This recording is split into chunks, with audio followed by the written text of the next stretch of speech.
الحمد لله لوليه والصلاة والسلام على نبيه محمد وعلى آله وأصحابه أجمعين. أما بعد فأعوذ بالله من الشيطان الرجيم. بسم الله الرحمن الرحيم.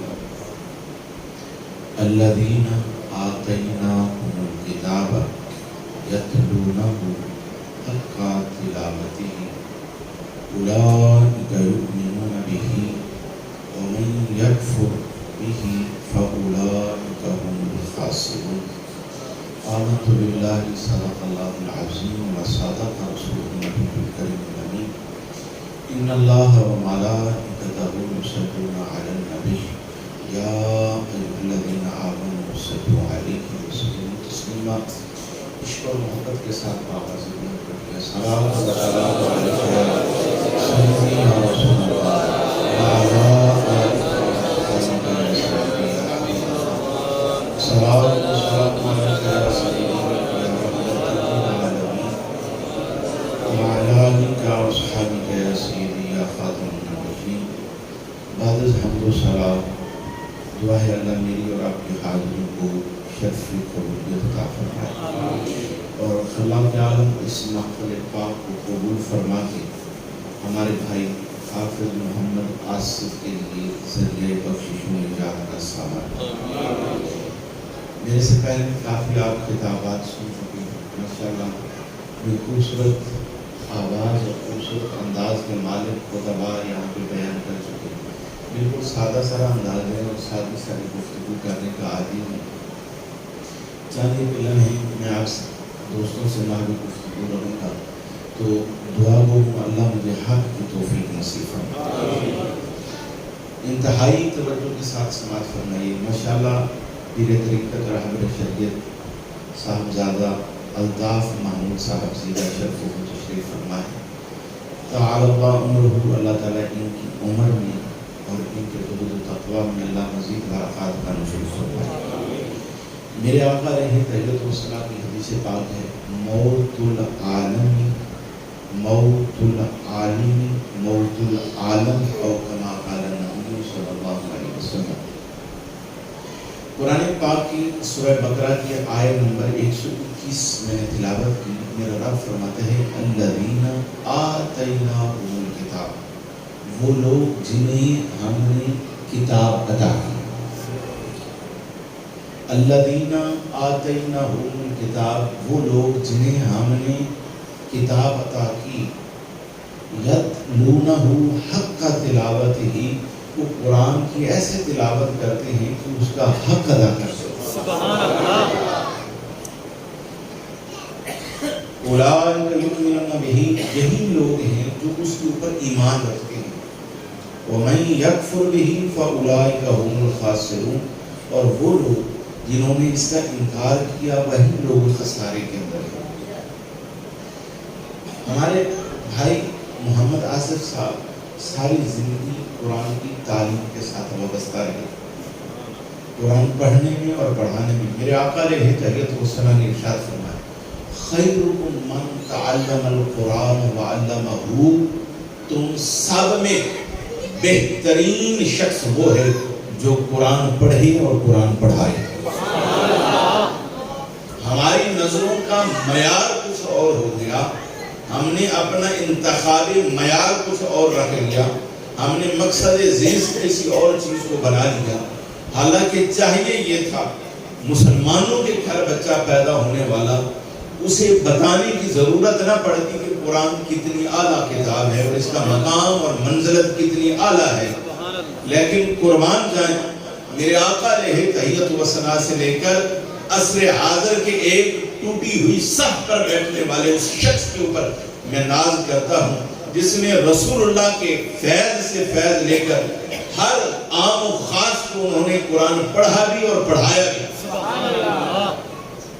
اور خوش قسمت ہیں وہ لوگ جنہیں اللہ تبارک و تعالی نے قرآن جیسی عظیم دولت سے، اور یہ اللہ کے نبی کا فرمان ہے خیرکم من تعلم القرآن وعلمہ.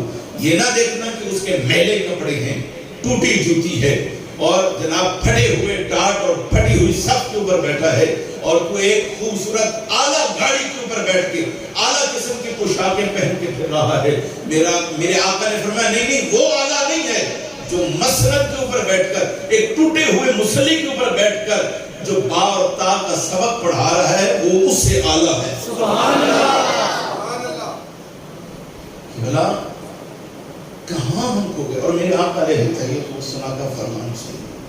میرے آقا علیہ الصلوۃ والسلام نے فرمایا موت العالمی موت العالمی موت العالم۔ اللہ کے نبی نے فرمایا عالم کا مر جانا یوں سمجھیے پورے جہان کا مر جانا ہے۔ ایک عالم فوت ہوا تو گویا پوری دنیا فوت ہو گئی۔ ایک عالم کے جانے کا اتنا افسوس ہوتا ہے۔ میرے آقا علیہ الصلوۃ والسلام کی حدیث پاک سنیے۔ میرے آقا علیہ الصلوۃ والسلام نے ارشاد فرمایا دین کا طالب علم، قرآن پڑھنے والا طالب علم، اگر وہ کسی قبرستان سے گزر جائے تو اللہ تبارک و تعالیٰ اس کی گزرنے کی برکت سے 40 دن کے لیے قبروں سے عذاب قبر اٹھا لیتا ہے۔ سبحان اللہ۔ آپ اندازہ لگائیے کہ ایک طالب علم گزرا قبرستان سے تو 40 دن کے لیے عذاب قبر اٹھا لیا گیا، تو جہاں قرآن پڑھانے والا گزرا ہوگا تو آپ اندازہ لگائیے اللہ ان قبر والوں کے اوپر کیا رحم فرماتا ہوگا۔ سبحان اللہ۔ اور اللہ کے نبی اکرم صلی اللہ علیہ وسلم نے ارشاد فرمایا وہ است معلمہ، اللہ تبارک و تعالی نے مجھے استاد بنا کر بھیجا ہے، مجھے استاد بنا کر اس دنیا کے اندر بھیجا ہے۔ استاد کے رتبے کو کام نہ سمجھنا۔ وقت کی تنابیں کھچی ہیں اور میں انتہائی اختصار کے ساتھ اپنے موضوع کو اختتام کی طرف لے جانا چاہتا ہوں۔ میں ہمارے بزرگ ہیں اور ماشاءاللہ اتنی عظیم ہستی وہ انتظار میں ہیں، مجھے یہ بھی زیب نہیں دیتا کہ میں اپنی گفتگو کو طوالت کی طرف لے جاؤں، نہیں ماشاءاللہ۔ تو میرے آقا علیہ الصلوۃ والسلام کی حدیث پاک، میرے آقا علیہ الصلوۃ والسلام نے ارشاد فرمایا کہ آدم علیہ السلام کی تخلیق سے پہلے 1000 سال پہلے اللہ تبارک و تعالی نے سورہ طٰہٰ اور سورہ یاسین کی خود تلاوت کی۔ سبحان اللہ۔ کہہ دیں ذرا سبحان اللہ۔ اچھا ہمارا المیہ یہ ہے ہم اہل بیت کرام سے پیار کرتے ہیں لیکن اہل بیت کرام کی سیرت پر عمل کرنے کے لیے تیار نہیں ہے۔ امام علی مکان امام حسین تلواروں کے سائے میں اور نیزوں کے سائے میں اور جناب تیروں کی بارش میں سجدہ نہیں چھوڑتے ہیں، اور حسین سے محبت کرنے والا سجدہ کرنے کے لیے تیار نہیں، اور کہتا یہ ہے کہ میں امام حسین سے پیار کرتا ہوں۔ اور امام علی مقام امام حسین نیزے کی نوک پہ قرآن پڑھتے ہیں اور ہم اپنے گھروں میں قرآن پڑھنے کے لیے تیار نہیں ہیں اور پیار حسین سے کرتے ہیں۔ المیہ یہ نہیں ہے ہمارے لیے بھائیوں، اہل بیت سے پیار کرنا ہے تو پیار کی جو سب سے بڑی نشانی علماء نے بیان کی ہے وہ یہ ہے کہ اس جیسا کردار بھی بندہ اپنائے اور اس جیسی سیرت بھی اس بندے کے اندر نظر آنی چاہیے۔ ایک دفعہ میں حافظ صاحب کے پاس آیا ملنے کے لیے تو وہاں پہ حافظ صاحب نے بڑا خوبصورت قلیم بچھایا ہوا اور ماحول ایک خوبصورت انہوں نے بیٹھ رکھا ہوا۔ میں نے کہا شاید گھر صاحب بڑا خوبصورت ماحول بنا ہے، واللہ باللہ مسجد میں بیٹھا۔ وہ کہتے تھے کہ میری نا شاہ صاحب سے قبلہ الطاف محمود شاہ صاحب سے بڑی محبت ہے، میں چاہتا ہوں وہ جب آئیں نا وہ یہاں پہ بیٹھا کریں۔ یہ انہوں نے مجھے، حالانکہ اس ٹائم شاہ صاحب سامنے نہیں تھے، یہ نہیں ہے کہ ان کے سامنے انہوں نے کہا، میں بیٹھا تھا کہ حافظ صاحب بیٹھے تھے، کہتے تھے میری دلی محبت یہ ہے شاہ صاحب قبلہ آئیں تو ان کے لیے اچھی بیٹھنے کی جگہ ہونی چاہیے۔ لیکن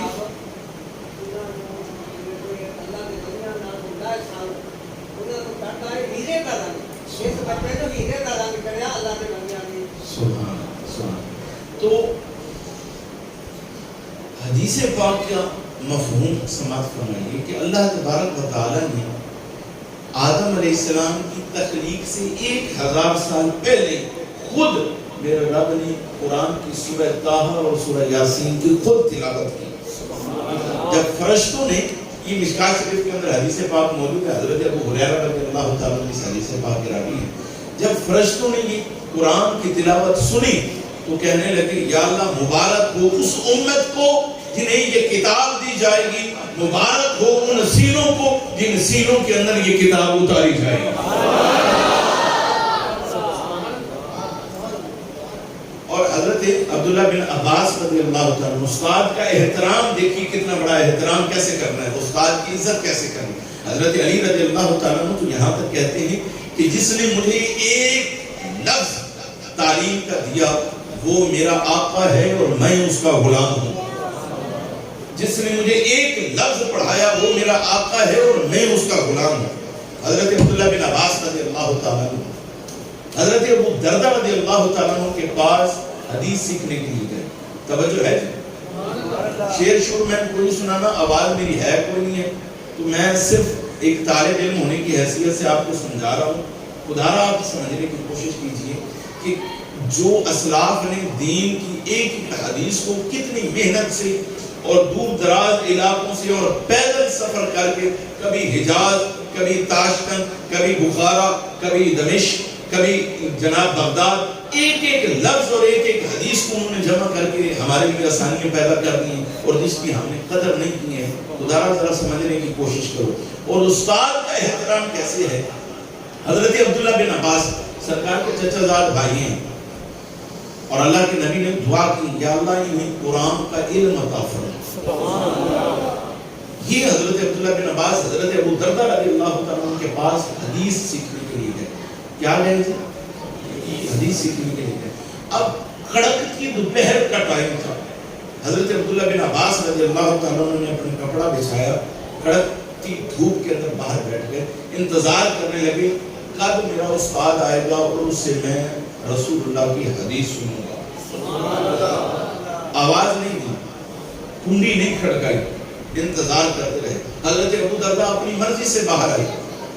جب باہر آئے حضرت عبداللہ بن عباس رضی اللہ تعالیٰ عنہ کو دیکھا تو کہنے لگے اے رسول اللہ کے چچا زاد بھائی، آپ کا آنا مبارک. حضور آپ جو آئے ہیں دروازہ کھٹکا دیتے میں حاضر ہو جاتا، حضور پیغام دے دیتے آواز لگا دیتے. فرمایا نہیں، اللہ کے نبی نے ہمیں استاد کا احترام کرنا ایسے سکھایا. سبحان اللہ. مسئلہ جو پوچھنا تھا وہ مسئلہ پوچھا، بات پوچھی. بات پوچھنے کے بعد حضرت عبداللہ بن عباس رضی اللہ تعالیٰ اپنی سواری کے اوپر سوار ہونے لگے. حضرت ابو دردہ رضی اللہ تعالیٰ نے دونوں ہاتھ اپنے آگے کیے، کہا حضور ادھر آپ قدم رکھیں اور سواری کے اوپر سوار ہو جائیں. تو حضرت عبداللہ بن عباس رضی اللہ تعالیٰ کہنے لگے حضور یہ تکلف کیوں؟ تو حضرت ابو دردہ رضی اللہ تعالیٰ کہتے ہیں جس نبی نے آپ کو استاد کا احترام سکھایا ہے اس نبی نے آل رسول کا احترام کرنا بھی ہمیں ایسے سکھایا.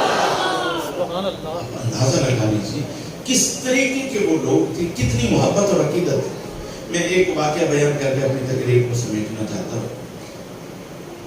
سلطان محمود غزنوی اس کے دل کے اندر 3 خیال پیدا ہو گیا. پہلا خیال اس کے دل کے اندر یہ پیدا ہو گیا کہ پتہ نہیں میرا باپ کون ہے. اور دوسرا خیال پیدا یہ ہو گیا کہ پتہ نہیں قیامت آئے گی کہ نہیں آئے گی. اور تیسرا خیال یہ پیدا ہو گیا کہ علماء کہتے ہیں کہ العلماء کا وارثۃ الانبیاء، کہ علماء انبیاء کے وارث ہوا کرتے ہیں. یہ پتہ نہیں مولویوں نے اپنی طرف سے یہ حدیث کہا دی. یہ 3 سوال اس کے دل کے اندر پیدا ہو گئے اور یہ کافی عرصہ اس کے دل کے اندر یہ خیالات چلتے رہتے. بار بار سوالوں کے جواب بھی پوچھتا لیکن اسے تسلی نہ ہوئی. تو ایک دفعہ رات کے اندھیرے کے اندر چلتے ہوئے اس نے ایک طالب علم کو دیکھا کہ وہ اس کی شمع کے ساتھ، جو ملازم اس کے لے کے چل رہے تھے شمع دان، وہ اس کے ساتھ چلا اور قرآن پڑھتا گیا اور اس کو پتہ نہ چلا اس قافلے کے ساتھ محل میں داخل ہو گیا. تو جب سلطان محمود غزنوی نے دیکھا کہ اتنا پیارا بچہ ہے اور اتنی قرآن کے ساتھ وابستگی ہے، اس نے یہ نہیں دیکھا کہ بادشاہ کا لشکر ہے، بادشاہ کا کوئی مقام ہے، یہ اس طریقے سے چلا، اس کو کوئی پرواہ بھی نہیں ہے. تو حضرت سلطان محمود غزنوی 1000 سال بعد، 1000 سال بعد جس کی قبر کے اوپر امریکیوں نے بمباری کی اور قبر کھلی تو 1000 سال بعد بھی اس کا جسم تر و تازہ پڑا ہوا تھا. کیا وجہ تھی؟ سلطان محمود غزنوی نے اپنے ملازموں کو حکم دیا کہ اس بچے کے لیے روشنی کا اہتمام کر دیا جائے، یہ جب قرآن پڑھے اس کے لیے روشنی کا اہتمام ہونا چاہیے۔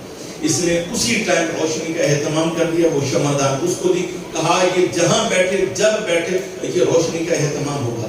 رات کو سویا تو رسول اللہ کی زیارت ہو گئی۔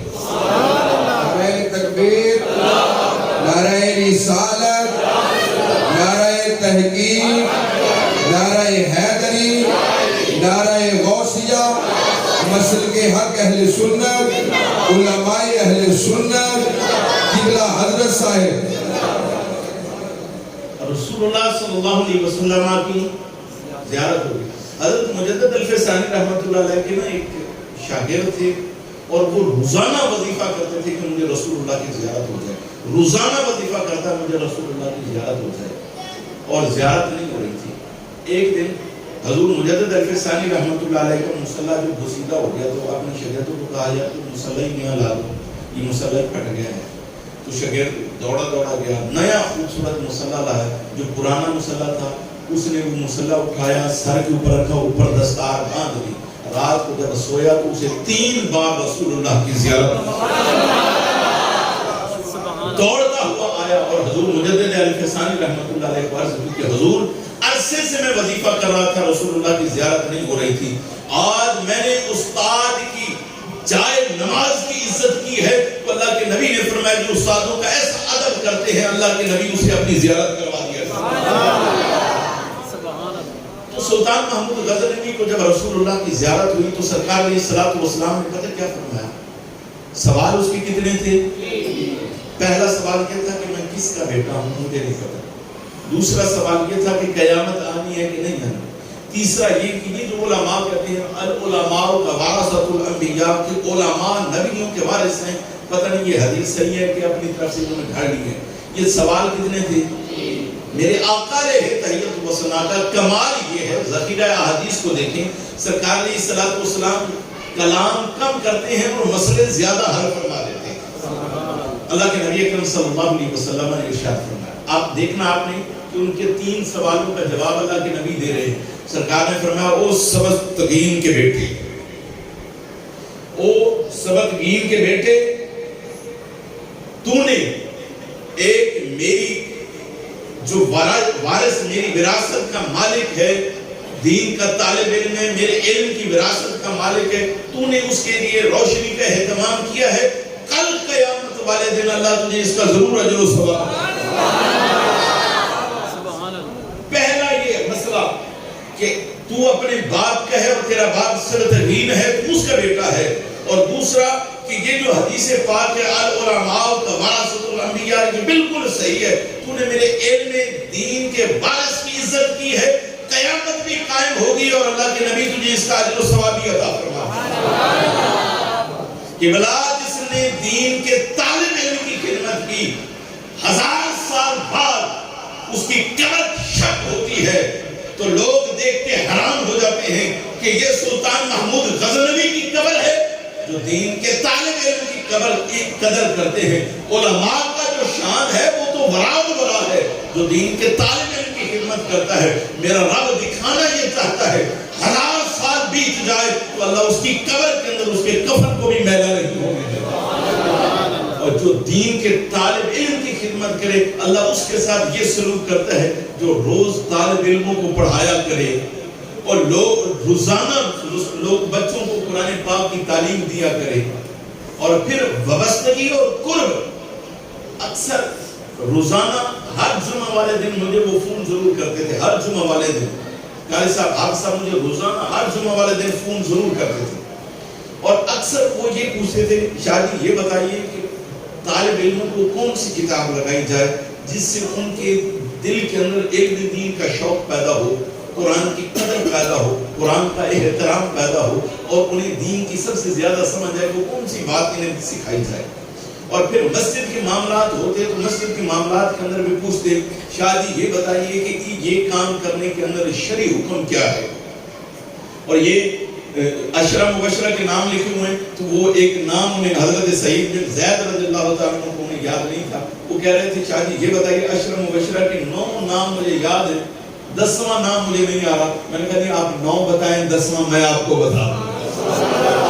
آپ محبت کا عالم دیکھیے کہ وہ ایک ایک مسئلے کے اندر پھر یہ یہاں تک بات کہ شاید وہ مسئلہ بتا دیں کہ جس کے اندر کسی کو پھر اختلاف کی گنجائش نہ ہو. میں چاہتا ہوں کہ مسئلہ قرآن اور حدیث کی روشنی کے اندر بیان ہونا چاہیے. درویش آدمی تھے اور طبیعت ان کی ساتھ نہیں دیتی تھی، کافی عرصہ سے طبیعت ان کی ساتھ نہیں دیتی تھی، لیکن اس کے باوجود بھی ان کی تمنا یہ تھی. شاہ صاحب کو جب انہوں نے رکھا تو انہوں نے میرے سے مشورہ کیا، شاہ جی ہم مدرس رکھ لیں، آپ کیا کہتے ہیں اس بارے میں؟ میں نے کہا قاری صاحب آپ کا کیا خیال ہے؟ کہتے ہیں طبیعت میری ساتھ نہیں دیتی ہے اور میرا دل کرتا ہے قرآن کی تعلیم بند نہ ہو. سبحان اللہ. اندازہ رکھیں. تو دعا گو ہیں اللہ تبارک و تعالیٰ ان کے درجات بلند فرمائے، اور جتنے احباب ان کے ساتھ محبت رکھتے ہیں اللہ انہیں دنیا اور آخرت کے اندر بہترین جزا عطا فرمائے. اللہ میری اور آپ کی حاضری کو قبول فرمائے. میں ساتھ ہی شاہ صاحب سے قبلہ اجازت چاہوں گا. میں نے ذرا تھوڑا سا ذاتی کوئی مصروفیات ہیں تو محسوس نہ کروں قبلہ، تو دل تو چاہتا تھا کہ آپ کی گفتگو بھی سنتے اور آپ کی زیارت سے بھی اور زیادہ مستفید ہوتے. اللہ تبارک و تعالیٰ حضرت والا کی عمر دراز فرمائے، ان کا سایہ ہمارے سروں پر تعدیر قائم دائم رکھے. اللہ اس مسجد کی رونقوں کو مزید دوبارہ فرمائے. آمین. وآخر دعوانا الحمدللہ رب العالمین.